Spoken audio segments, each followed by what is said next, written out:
నమస్తే, welcome to 99 TV. మహాపోరులో శివసేన జనసేన రెండు సేనల మధ్య పోరా అనివార్యంగా కనిపిస్తుంది. ఎందుకంటే జనసేనని బీజేపీ తనతో పాటు మహారాష్ట్ర బరిలో దింపింది. అంటే ప్రచారానికి మాత్రమే. జనసేన అక్కడ కంటెస్ట్ చేయట్లేదు. ఎందుకు దింపింది?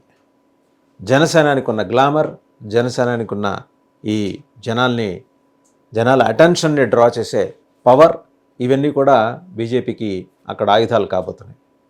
శివసేన ఒకప్పుడు ఒక వెలుగు బాల్ ఠాక్రే సమయంలో, తర్వాత ఈ రోజున అంటే ఉద్ధవ్ ఠాక్రే వెళ్ళిపోయి కాంగ్రెస్తో జతకట్టడం, ఇలాంటి రకరకాల పరిణామాలన్నీ కూడా శివసేనని జనంలో పరిచయం చేశాయి.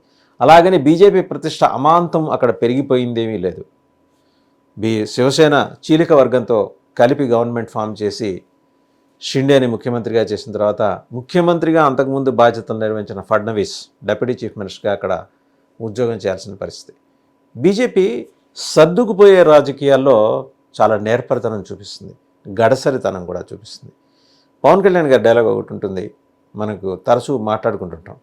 ఎక్కడ నెగ్గాలో కాదు, ఎక్కడ తగ్గాలో తెలియటమే అసలు కరెక్ట్ విధానం అని. అది బీజేపీకి తెలుసు. అందుకని ఎక్కడ తగ్గాలో అక్కడ తగ్గింది. ఫడ్నవీస్ సీఎంగా చేసి డిప్యూటీ సీఎం బాధ్యతలు నిర్వహిస్తున్నారు. ఈరోజు నెగ్గటానికి కావలసిన పదునైన ఆయుధాన్ని బీజేపీ తనతో పాటు మహారాష్ట్ర తీసుకెళ్ళింది. ఆ పదునైన ఆయుధం పేరు, ఆ వెపన్ పేరు పవన్ కళ్యాణ్. సో పవన్ కళ్యాణ్కున్న జనాల అటెన్షన్ని డ్రా చేసే శక్తిని బీజేపీ తన అనుకూలంగా మలుచుకుంటుంది. ఈరోజు బీజేపీ మహాటీంలో జనసేనాని పవన్ కళ్యాణ్ ఉన్నారు. దగ్గర 40 నుంచి 45 నియోజకవర్గాల్లో, అసెంబ్లీ సెగ్మెంట్స్లో పవన్ కళ్యాణ్ ప్రభావం ఉంటుందనేది బీజేపీ ఒక అంచనాకు వచ్చింది. దాదాపు 9 సెఫాలజిస్ట్ బృందాలు ఈ విషయంలో పనిచేసి బీజేపీకి ఇచ్చిన రిపోర్ట్ నుంచి కాంక్రీట్ అవుట్కమ్ ఏంటంటే, ఈ 40 to 45 సెగ్మెంట్స్లో పవన్ కళ్యాణ్ గారు ప్రచారం చేయాలి, ఆయన ఇన్ఫ్లుయెన్స్ ఖచ్చితంగా ఉంటుంది. ఇటు తెలుగు రాష్ట్రాల నుంచి వెళ్ళి మైగ్రేట్ అయిన వాళ్ళు, అలాగే సినిమాల పరంగా ఆయనకి అభిమానులు, భాష అర్థం కాకపోయినా అక్కడ మహారాష్ట్రలో ఆయనకంటూ ఒక సెక్షన్ ఆఫ్ ఆడియన్స్ ఉన్నారు. బాలీవుడ్ స్టార్స్కి ఎంత క్రేజ్ ఉందో, అక్కడ సూపర్ స్టార్స్ అనే వాళ్ళకి, కింగ్ కాంగ్లు అనుకునే వాళ్ళకి ఎంత క్రేజ్ ఉందో, పవన్ కళ్యాణ్కి కూడా అంతే క్రేజ్ ఉంది అక్కడ.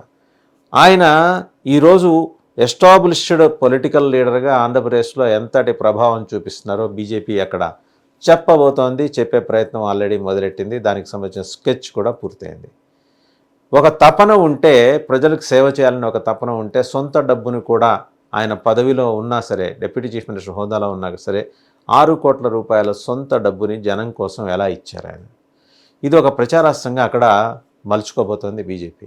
ఇటువంటి జాతీయ భావనలో ఉన్న ప్రాంతీయ పార్టీల నాయకుల్ని మేము గుండెల్లో పెట్టుకొని మాతో పాటు జర్నీ చేసేలా చేస్తాం అని చెప్పేసి కూడా బీజేపీ ఒక సంకేతం ఇవ్వబోతోంది. అండ్ ఇంకోటి, ప్రజల్లోంచి పుట్టుకొచ్చిన నాయకులే మాతో పాటు నడుస్తారు, మేము నడిచేది కూడా వాళ్ళతోటే అనే సందేశాన్ని కూడా బీజేపీ ఈ క్రమంలో ఇవ్వబోతుంది. ఇంకోటి, రోజుకి దిగజారిపోతున్న కాంగ్రెస్ ప్రతిష్టని మరి దాన్ని జాగ్రత్తగా అక్కడికే కట్టడి చేసి బీజేపీలో అంతర్గతంగా ఉన్న లుకలుకలు, బీజేపీ షిండే మధ్య అండర్స్టాండింగ్స్లో ఉన్న లోపాలు, వీటన్నిటిని అధిగమించడం కోసం పవన్ కళ్యాణ్ అనే ఒక సెంటిమెంట్ని తెర మీదకి తీసుకొస్తుంది బీజేపీ. అందుకనే అది బీజేపీ మహాటీం అని దానికి నామకరణం చేసింది.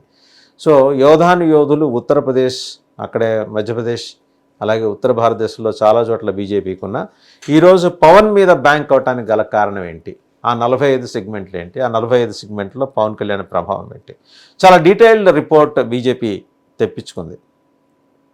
పవన్ కళ్యాణ్ని పిలిపించుకొని మాట్లాడి ఆల్రెడీ టెలిఫోనిక్ కన్వర్జేషన్స్ పూర్తయినాయి. ఆయన షెడ్యూల్ ఖరారు కావాలి. ఇన్ఫ్యాక్ట్ ఇటీవల వచ్చిన వరదలు, అలాగే ప్రకృతి వైపరీత్యాల రీత్యా, సహజంగా ఉంటే సీజనల్ డిజార్డర్స్ దృష్ట్యా వచ్చిన అతిసారం, ఇట్లాంటి వాటిల్లో చాలా బిజీగా ఉన్నందున ఈపాటికే మహారాష్ట్ర ఎన్నికల ప్రచారంలో చురుగ్గా పాల్గొనాల్సిన పవన్ కళ్యాణ్ కొన్ని రోజుల తర్వాత మహారాష్ట్ర వెళ్ళే అవకాశాలు ఉన్నాయి. ఏ నియోజకవర్గాల్లో ఆయన టూర్ చేయాలనేది బీజేపీ రూట్ మ్యాప్ ఇస్తుంది. అండ్ రూట్ మ్యాప్ ఇవ్వడంతో పాటు ఆయనతో పాటు బీజేపీ జాతీయ నాయకత్వం, ఆయన ఏ నియోజకవర్గానికి వెళ్తే ఆ నియోజకవర్గంలో స్థానికంగా ఉండే బీజేపీ నాయకత్వం, బీజేపీ రాష్ట్ర నాయకత్వం, వీలైతే deputy chief minister Devendra Fadnavis and అలాగే జాతీయ నాయకత్వం నుంచి ఒకరు, మొత్తం నలుగురు ఉంటారు. నలుగురు పవన్ కళ్యాణ్ గారు వెంబడి, అంటే మొత్తం 5గురు కలిసి ఈ ప్రచారం నిర్వహించబోతున్నారు. అలాగే తెలుగు ఓటర్లు ఎక్కువగా ఉండే నియోజకవర్గాల్లో తెలుగులో ప్రసంగించాల్సిందిగా పవన్ కళ్యాణ్ని అభ్యర్థించే అవకాశాలు ఉన్నాయి. అండ్ అలాగే ఆయన హిందీలో కూడా ప్రసంగిస్తారు. అలా ఇంకా ఎన్డీఏ కూటమి ప్రభుత్వంగా తాము ఆంధ్రప్రదేశ్లో ఏం చేసుకుంటూ వస్తున్నాము, ఎలాంటి డెవలప్మెంట్ యాక్టివిటీస్, పంచాయతీల పటిష్టానికి ఏ రకమైన చర్యలు తీసుకున్నాం, అలాగే మహారాష్ట్రలో ఎలాంటి చర్యలు తీసుకోబోతున్నాం అనేది కూడా ఆయన చేతి చెప్పించబోతున్నారు. ఎందుకంటే ఇన్ఫ్యాక్ట్ పంచాయతీరాజ్ అండ్ గ్రామీణాభివృద్ధి శాఖ మంత్రిగా పవన్ కళ్యాణ్ ఇక్కడ, అంటే డిప్యూటీ చీఫ్ మినిస్టర్ హోదా అయినప్పటికీ ఆయన నిర్వహిస్తున్న శాఖలుది అండ్ అటవీ పర్యావరణం, వీటి మీద కూడా ఆయన చేత మాట్లాడిస్తారు.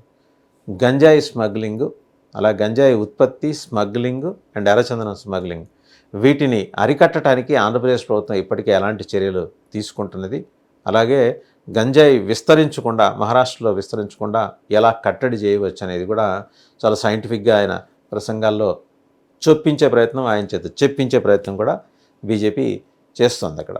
అంటే ఒక కొహెసివ్ అట్మాస్ఫియర్ బీజేపీ బిల్డ్ చేస్తుంది. వాళ్ళ మీద ఉన్న ముద్ర, ఇది ఉత్తర భారతదేశం పార్టీ అనే ముద్రని మహారాష్ట్రలోని కొన్ని ప్రాంతాల్లో ఇప్పటికీ, ఇటు తెలుగు రాష్ట్రాలు, దక్షిణాది రాష్ట్రాలతో పాటు మహారాష్ట్రలోని కొన్ని ప్రాంతాల్లో ఆ ముద్ర అలాగే ఉంది. ఎందుకంటే అది western part of the country Maharashtra అనేది. సో పశ్చిమ భారతదేశం మీద ఉత్తర భారతదేశం పెత్తనం ఏంటి, ఉత్తర భారతదేశానికి చెందిన పార్టీ పెత్తనం ఏంటని. బట్ రాజకీయం అంటేనే ఒక అనివార్యత. ఈ అనివార్యతని జాగ్రత్తగా రీడిఫైన్ చేసుకుంటూ కొహెసివ్ అట్మాస్ఫియర్లో ముందుకెళ్తూ ప్రాంతీయ పార్టీలతోటి కలిసి గవర్నమెంట్ ఫామ్ చేయడానికి, అందులో కూడా తన బలాన్ని మరింత పెంచుకోవటానికి ఈరోజు బీజేపీకి అందరినీ కలుపుకొని వెళ్ళాల్సిన ఒక అవసరం అనండి, లేకపోతే పొలిటికల్గా ఎదురవుతున్న ఒక పరిస్థితి అనండి వచ్చింది. సో వాళ్ళకి మరి ఒక తురుపు ముక్క, ఒక ఆయుధం ఎవరంటే పవన్ కళ్యాణ్. జాతీయ స్థాయిలో ఆయన యొక్క ప్రామినెన్స్ని పెంచడంతో పాటు రేపు జమిలీ ఎన్నికల కోసం తయారు కాబోతున్న ఒక స్పెషల్ కమిటీ, ఎన్డీఏలో స్పెషల్ కోయిలేషన్ పార్ట్నర్స్కి సంబంధించిన ఒక స్పెషల్ కమిటీలో ఆయనకి కీలకమైన బాధ్యతలు. ఇన్ఫ్యాక్ట్ ఇవాళ అప్పచెప్పటం ఏంటి, 2 ఏళ్ల నాడే బీజేపీ అది డిసైడ్ అయింది. సార్వత్రిక ఎన్నికల ముందర దాన్ని ఇంప్లిమెంట్ చేసింది. మేరే పీచే పవన్ హై అని నేరుగా ప్రధానమంత్రి నరేంద్ర మోడీ చెప్పటం, నరేంద్ర మోడీ తోటి, అమిత్ షా తోటి మరి పవన్ కళ్యాణ్కి ఉన్న సాన్నిహిత్యం, అలాగే ఈయన పట్టుబట్టి ముందుకు తీసుకెళ్ళడం ద్వారా తెలుగుదేశంతో ఒక కూటమి ఏర్పాటుకు అవసరమైన ఒక వాతావరణాన్ని క్రియేట్ చేయటం, ఇవన్నీ మహారాష్ట్ర ప్రజలకు అర్థమయ్యేలా ఇప్పటికే నెరేటివ్స్ అక్కడ బిల్డ్ అయిపోయినాయి, బీజేపీ టీమ్స్ బిల్డ్ చేసినాయి. సో పవన్ కళ్యాణ్కి ఆ శక్తి ఉంది. ఒక సమర్థవంతమైన కూటమి ప్రభుత్వాన్ని ఏర్పాటు చేయాలంటే పవన్ లాంటి నాయకుడు కావాలి, అది అతను నిరూపించారు ఆంధ్రప్రదేశ్లో అని చెప్పడం బీజేపీకి ప్రధానమైన ఉద్దేశం మహారాష్ట్రలో. అది ఈ నవంబర్ 20న జరిగే ఎన్నికల లోపల ప్రచార పర్వం ముగిసేంత వరకు దీన్ని చాలా బలంగా పెనట్రేట్ చేసి తీసుకెళ్ళడం, పవన్ని జాతీయ స్థాయిలో హైలైట్ చేయడం బీజేపీ అవసరం అంటారా, లేకపోతే భవిష్యత్తులో జాతీయ స్థాయిలో ఎదగబోతున్న పవన్ కళ్యాణ్ ఒక ప్రాంతీయ పార్టీ అధ్యక్షుడిగా, డిప్యూటీ చీఫ్ మినిస్టర్గా ఆంధ్రప్రదేశ్లో డెలివర్ చేస్తున్న గూడ్స్ అంటారా? ఏదైతేనే మహారాష్ట్ర ప్రజానికానికి పవన్ దగ్గర కాబోతున్నారు, చేరువ కాబోతున్నారు.